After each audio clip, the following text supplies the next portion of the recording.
प्रिय विद्यार्थियों, सुप्रभात। संस्कृत की कक्षा में आपका स्वागत है। आज हम कक्षा 8th के तृतीय अध्याय भगवद अज्जुकम, जो कि एक प्रहसन नाटक का भाग था, आपने उसका अध्ययन किया कि कैसे वसंत सेना गणिका थी, उसके प्राण हर लिए गए, उसमें सन्यासी के चले गए, सन्यासी के प्राणों को रिक्त पा करके यमदूत ने वसंत सेना के प्राण उसमें डाल दिए, फिर बाद में ट्रांसफ़र किया। तो आज हम इस अध्याय के अभ्यास प्रश्नों का अध्ययन करेंगे। तो आइए हम जो है अभ्यास प्रश्नों पर एक नज़र डालें। पहला प्रश्न है कि अधोलिखितानां प्रश्नानां उत्तराणि एक पदेन लिखित। एक पद में हमें इनका जवाब देना है कि गणिकायाः नाम किम। गणिका, उस वैश्य का जो है नाम क्या था? वसंत सेना। और परिव्राजकस्य, उस साधु का जो शिष्य था, कह आसित, वो कौन था? सांडिल्य।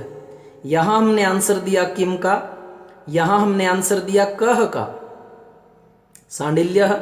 और यमदूत, यमदूत गणिकायाः, उस गणिका के जीवम, जीव को, कस्य किसके, शरीरे निदधाति, शरीर में निदधाति रखता है, स्थापित करता है। और वह परिव्राजकस्य, परिव्राजक के अर्थात सन्यासी के। परहित निरता के भवन्तु, पर दूसरों के हित में, निरता निरंतर लगे हुए के कौन भवन्तु होते हैं, दूसरों के हित में लगे हुए कौन होते हैं? भूतगणाः, जीव। भूत किसे कहते हैं? जीव को। और गणाः, समूह, यानी लोगों का जो समूह है, जो अच्छे जीव होते हैं, वही जो है परहित निरता, लोगों की भलाई में लगे रहते हैं। दूसरा प्रश्न है संधि कुरुतः और विच्छेद। संधि तो आपको मिलेगी, आपको उसका विच्छेद करना, अलग अलग करनी है। पहली जो है संधि आपके पास में है भगवन अयम, इसको हम विच्छेद करेंगे तो भगवन प्लस अयम, भगवन प्लस अयम क्या बना? भगवन अयम। श्वासश्च, श्वासः प्लस च, आगे च है, इसको देखते हुए ईच यश, यानी ई च छ जया, और ये जो आपको कहते हैं कि दुए वाला श, श्लोक वाला जो श है, विसर्ग जो है उस श में परिवर्तित हो जाता है। विसर्ग मिले उससे पहले आपको ये स, यह नहीं देखना आप। जैसे यहाँ देखो श्वासश्च, ये जो स है हमारा स्कूल वाला, इसका कुछ परिवर्तन नहीं होगा। फिर परिवर्तन किसका होगा? ये जो आपका विसर्ग है, इसको ये दुए वाला स बन गया। कैसे बन गया? च को देख करके। क्योंकि जो प्रत्येक वर्ग के हमारे वर्ण हैं, जैसे क का जो है अकुह विसर्जनीय नाम कंठ, उसमें कोई श नहीं है, लेकिन क के बाद में क ख ग गंगा, फिर च छ ज ज य, जो ये च वर्ग है, इसमें एक श डाला, जिसे हम ये श्लोक वाला कहते हैं। फिर क च ट, ट वर्ग में जो है षटकोण वाला स डाला, और क च ट त, थ द ध न, त वर्ग में जो है हमारा ये जो स्कूल वाला स है वह डाला। तो उस विसर्ग के बाद में यदि आपको वर्ग का, जिस भी वर्ग का आपको वर्ण दिखाई देता है, यह विसर्ग जो है उसी वर्ग वाले श का रूप ले लेता है। ईच यश, तो ईच यश तालु से बोला जाता है, तो तालु वाला ही जो है विसर्ग का इसका श बन जाएगा। तो बन गया श्वासश्च। खलु कृतिज्ञा, यह जो है खलु है निश्चय ही, और अकृतज्ञता। अब देखिए विसर्ग से पहले क्या है? उ, और उसके बाद में है अ, यानी ई, उ और री यदि आपको प्लस से पहले मिलते हैं और उसके बाद में भिन्न वर्ण हो, अर्थात उ के बाद उ ना हो, वह तो आपकी दीर्घ संधि हो जाएगी क्योंकि समान वर्ण है। अब उ के बाद में जो है असमान भिन्न वर्ण है, इसलिए उ को व बन जाएगा। अब यहाँ देखिए आधा ल, अर्थात उ का हमने क्या बना दिया? इस अ को देखते हुए व, और वह पूरा किसके कारण हो गया? इस अ के कारण। तो क्या बना? खल्व कृतज्ञ, अर्थात ये यण संधि है, ऊ का वह बन गया। सप्तईताः, आगे देखिए सप्त है और पीछे है एताः, अर्थात प्लस से पहले त में भी अ है और बाद में भी क्या है ए, दोनों तरफ स्वर होने से ये स्वर संधि तो है। फिर इसका भेद कौन सा है? वृद्धि का, क्योंकि हमने आपको बताया था ए आई ओ औ जब प्लस से पीछे हों तो वही जो वर्ण है अपने दीर्घ रूप में आ जाते हैं। ए का आई बन जाता है, आई का आई रहता है, ओ का औ बन जाता है और औ औ में रहता है।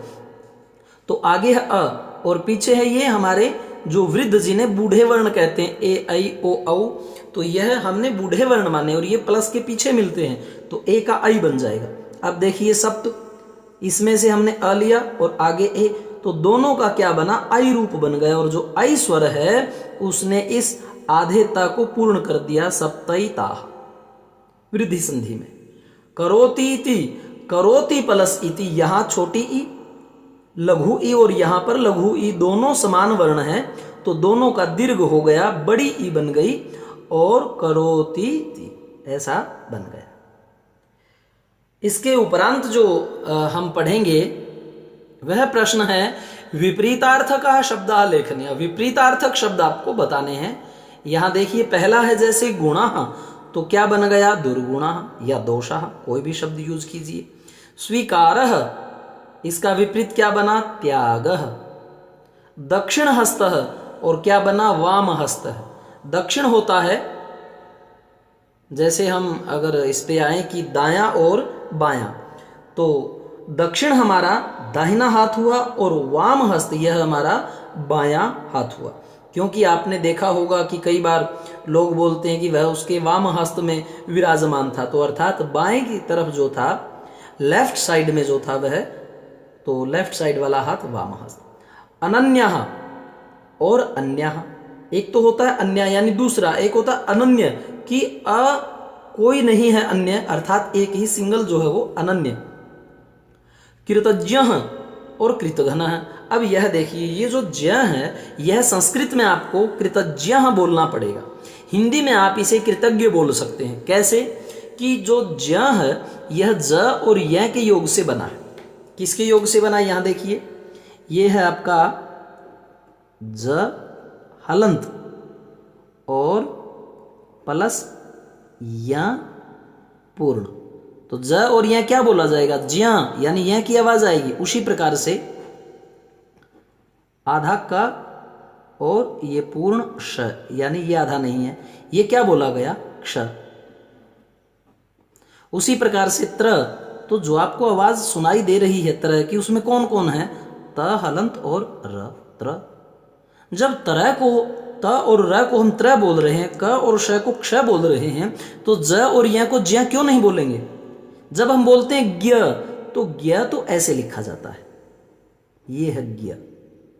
हाँ, एक रूप इसका यह बना कि जो ज्ञ है यह हमारा संस्कृत का शब्द है, इसको तत्सम शब्द बोलते हैं, और यह जो है कृतज्ञ यानी तद्भव रूप में तो स्वीकार किया जा सकता है, लेकिन शुद्ध संस्कृत जो तत्सम है वह आपको ज्ञ ही बोलना पड़ेगा।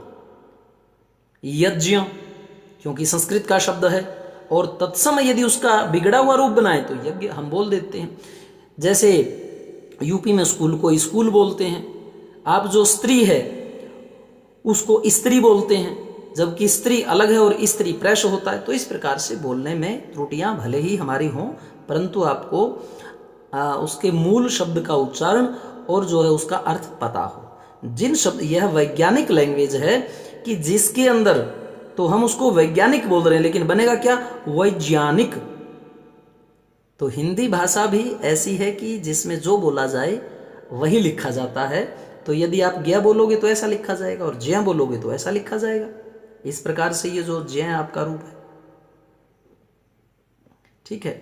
तो कृतज्ञ यानी किसी के प्रति आप जो है ओबीडियंट हैं, उसके उपकार को मानने वाले हैं, और कृतघ्न है जो किए हुए कार्य का घन यानी उसको हानि पहुंचाने वाला है, उसको नहीं मानने वाला है।